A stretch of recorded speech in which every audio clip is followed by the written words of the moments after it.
G'day, welcome to day 9 of the Yad Vashem program. We're inside for today, looking through and thinking about a couple of different ways of teaching the Holocaust. First of all, we looked at ghettos and asked ourselves the question, which really I had never thought of before. Why were ghettos set up in the East and not in the West? So no ghettos in France, for example, and or Belgium or Holland, and yet we have Lithuania and Poland with ghettos. Warsaw, the largest ghetto, nearly 500,000 Jews living in a space that was 2.4% of the city area, so absolutely crowded. And when the Nazis forced the Eastern Jews into these ghettos, they set up at the same time Jewish councils, official Jewish leadership. Basically what they wanted to do was they wanted the ghettos to be self-sufficient.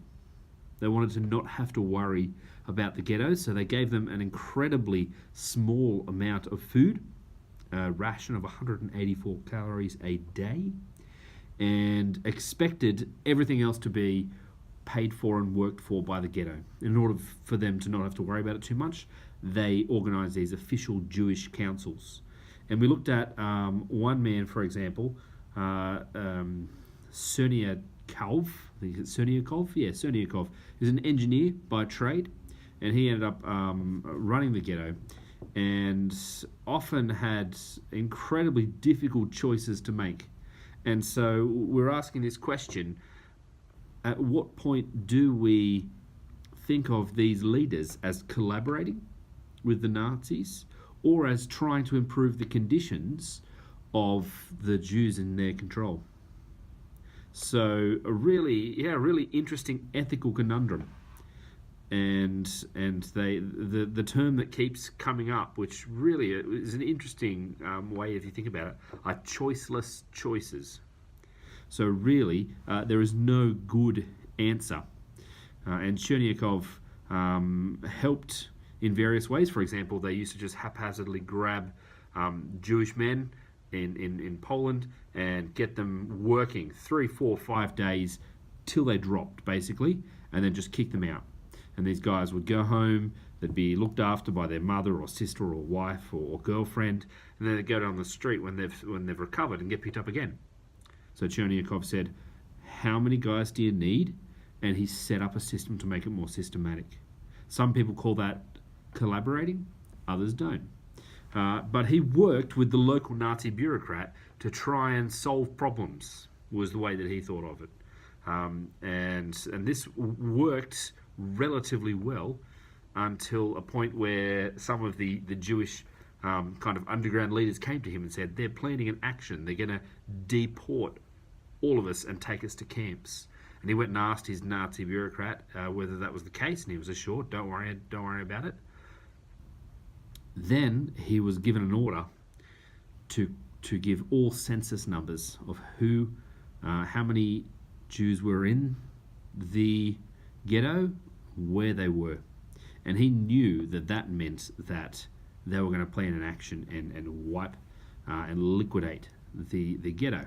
And that was too much for him. That was the line for him, and he actually committed suicide rather than giving those numbers. So once again, we're set up with this question: did this man have the ethics of saying, I will help out my people to a point, and I will not step over that line, and therefore he's a good and honourable man, or a hero, some would say?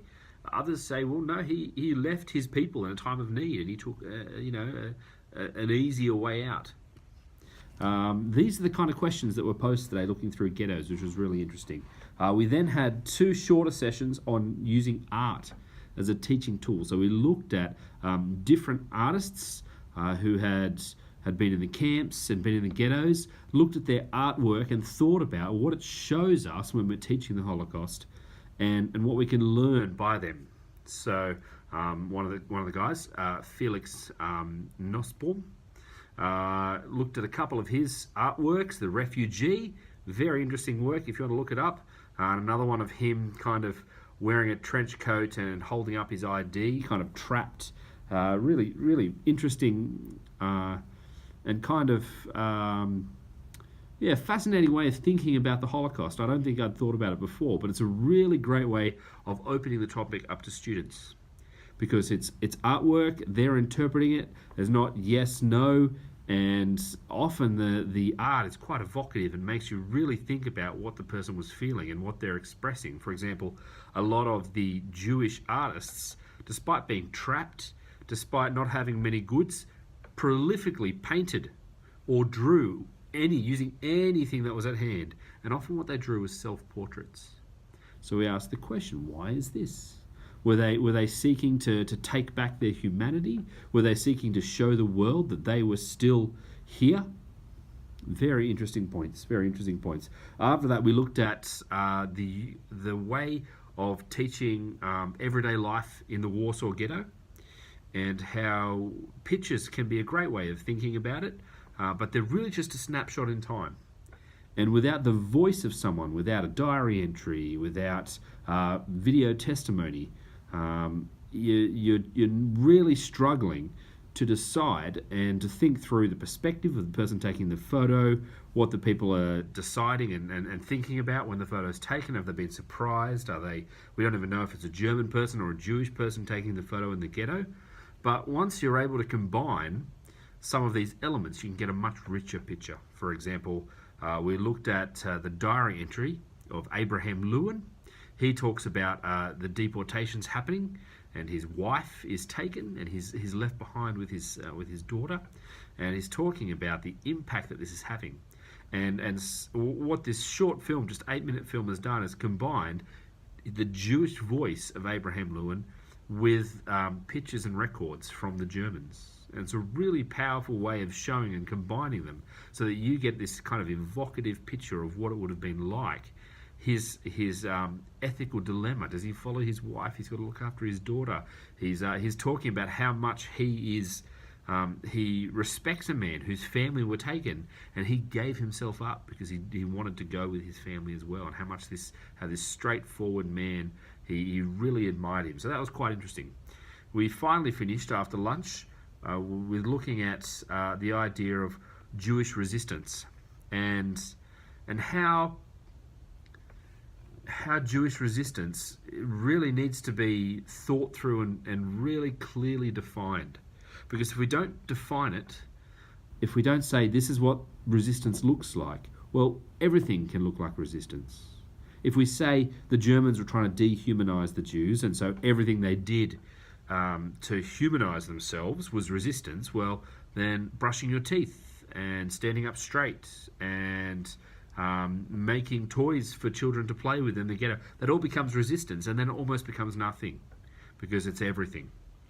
So we thought about how do we define resistance, and we thought about the idea and looking at the Vilna ghetto in Lithuania, which was a really interesting experience, because what happened was the Jews there were murdered first.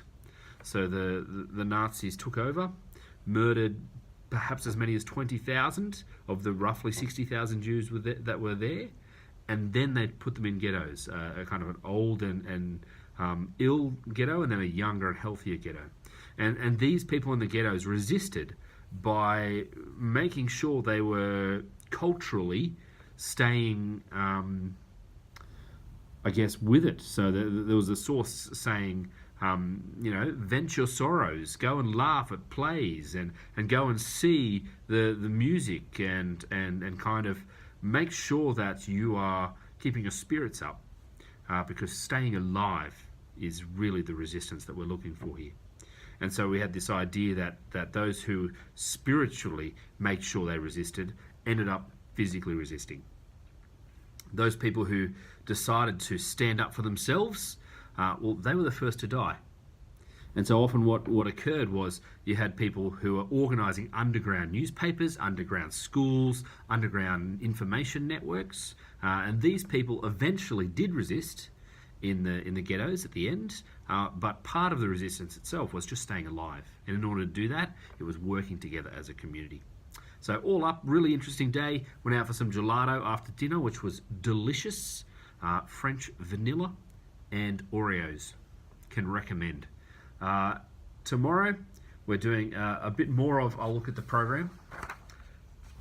We're looking at the music of the Jews during the Holocaust, thinking about how to teach age appropriately, literary responses to the Holocaust, and then finally movies in the Holocaust, and thinking about which movies can work and which can't. And before finally we're heading to the Israel Museum with a guide, which should be fantastic. The Dead Sea Scrolls are there, so really looking forward to that. Probably going to be a later video tomorrow night because I'm not getting back till late. So we'll see you then.